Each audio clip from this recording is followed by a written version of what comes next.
I'm potato. For years, people have blamed me for everything. Weight gain, high blood sugar, unhealthy eating. Some people even avoid me completely because they've been told I'm nothing more than empty carbohydrates.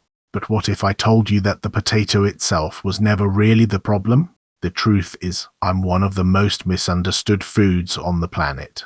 And once you understand what's actually inside me, you may never look at a potato the same way again. Let's start with one of my biggest nutritional surprises. Most people think bananas are the king of potassium, but a medium potato with its skin on actually contains more potassium than a medium banana. Potassium is one of the most important minerals your body needs every single day. It helps regulate fluid balance, supports healthy muscle contractions, keeps your nerves functioning properly, and most importantly, helps maintain healthy blood pressure by balancing the effects of sodium. Yet millions of people around the world don't get enough potassium in their diets. That's where I come in. I'm also an excellent source of vitamin C. Yes, the same vitamin people usually associate with oranges. Many people are surprised to learn that a baked potato with its skin provides a meaningful amount of vitamin C, an essential antioxidant that helps strengthen your immune system, supports collagen production for healthy skin and joints, and protects your cells from oxidative stress caused by free radicals. But here's where things get really interesting. There's something hidden inside me that most people have never even heard of. It's called resistant starch. Normally, starch is quickly broken down into glucose, raising your blood sugar. But resistant starch behaves differently. Instead of being digested in your small intestine, it travels all the way to your large intestine, where it becomes food for the trillions of beneficial bacteria living inside your gut. In other words, it acts much more like dietary fiber than regular starch. These beneficial bacteria ferment resistant starch and produce compounds called short-chain fatty acids, especially butyrate. Scientists have spent years studying butyrate because it's one of the primary fuel sources for the cells lining your colon. Research suggests it may help support gut health, reduce inflammation inside the digestive tract, and contribute to a healthy gut microbiome.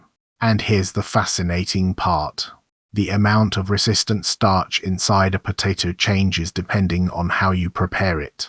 When potatoes are freshly cooked and served hot, much of their starch is easily digested. But after cooking, if you let the potatoes cool for several hours, whether in the refrigerator or as part of a potato salad, some of that starch naturally transforms into resistant starch through a process called starch retrogradation. That means the exact same potato can affect your body differently depending on whether it's eaten hot or cold.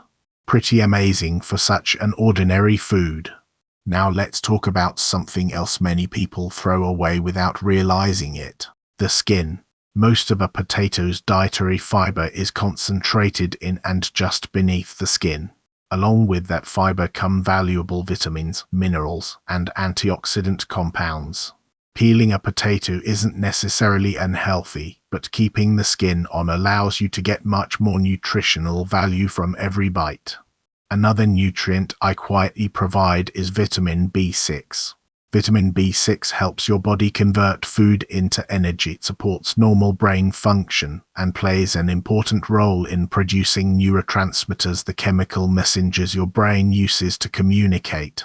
I also contain magnesium, phosphorus, iron, and several other essential minerals in smaller amounts, all working together to support normal body function.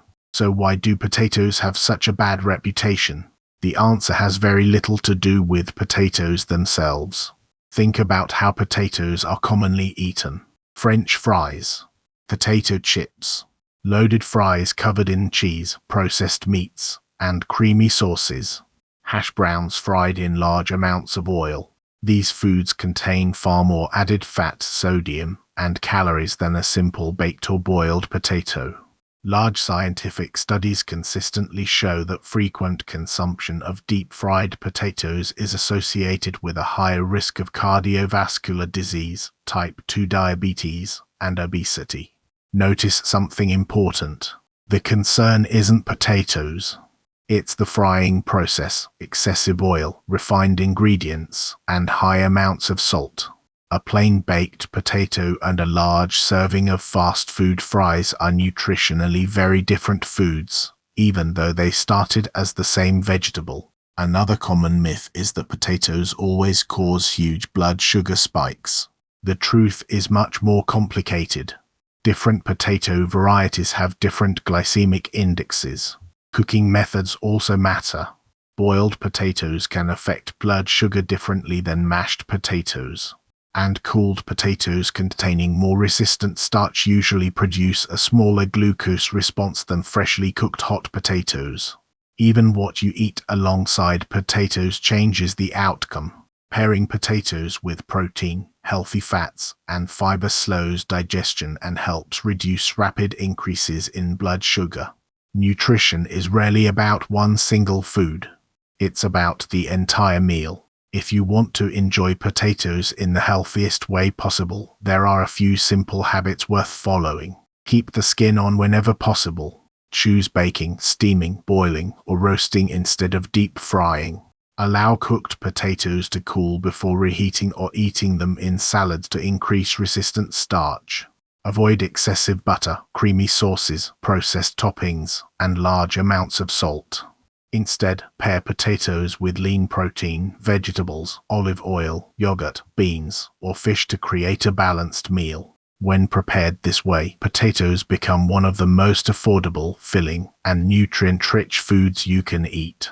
For thousands of years, civilizations across the world have relied on potatoes as a staple food.